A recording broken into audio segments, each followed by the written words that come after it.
The other day I got this device in the mail, Super Console X. It has like 95,000 games on it from various consoles.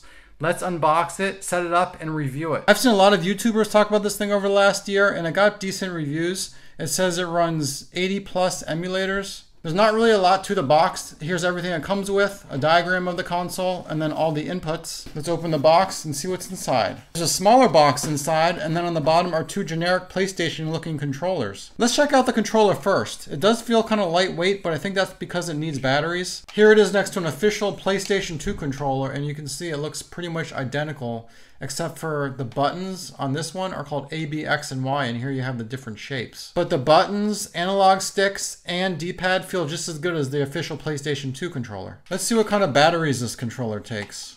So I'm guessing that this little USB receiver goes into the console, and then this controller takes two AAA batteries. Okay, right away I am noticing an issue with this battery compartment where when you put in a battery, it just like pops right back out. I think there's something wrong with the spring or something like that, but that's a little disappointing considering this thing is brand new. Okay, this controller is not giving me that same issue, and you see there's a blinking light in there, which is a good sign. I got the battery installed. Let's check out the console. I'm now opening up the second box that came inside, and it looks like there's an HDMI cord in there. We have some kind of a USB adapter. I'm not sure what this does. A user manual and some other documentation. And lastly, we have the Super Console X, and this thing is actually really adorable. It's a lot smaller than I thought it would be, but it's heavy in weight, so it feels like it's decent quality.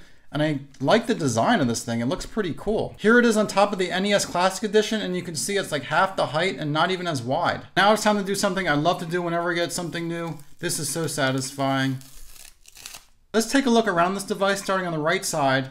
This is where the micro SD card goes. It looks like there's a piece of tape over it so that you don't get in there. We got two USB ports. Then in the back, we have an AV connection, Ethernet port, HDMI connection for your TV, a power adapter port, and it looks like a switch to power on and off the console. It comes with a manual for the controller, a manual for the Super Console X, and this FAQ card that you can scan with your phone. I must have missed this earlier, but it also comes with a power adapter for your wall. Through the magic of editing, it is all set up, but I do need to insert this little USB piece so that I can use my controller. I can now turn on the power switch on the back. This is the screen that you first see after you turn it on. And then you also get this little intro video as the console boots up. Here's all the different emulators you can choose from in alphabetical order: Atari, ColecoVision, Capcom games, Nintendo, Game Boy, Game Gear, Game Boy Advance, Sega Genesis, MSX, Nintendo 64, Neo Geo.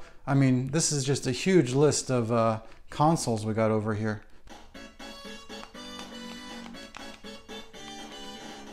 This is Earthworm Jim for Sega Genesis. Hey, come on over, have some fun with Crazy Taxi. This is supposed to be Game & Watch emulation, but unfortunately it's not working. I just spent some time messing around with this device and I don't recommend it, and here's why.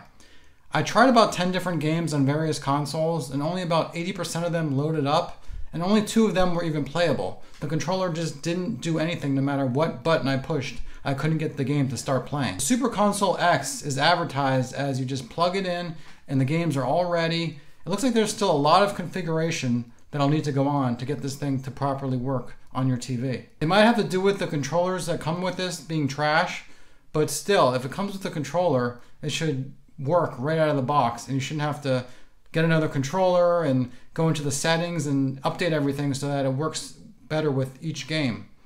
The presentation of it is great, the controller is even decent, but this device, if you're getting it to play games and you just want to play games right out of the box, this is not a good device to get. They can't all be winners. That's my review of the Super Console X. Hope you enjoyed this video, and thanks for watching.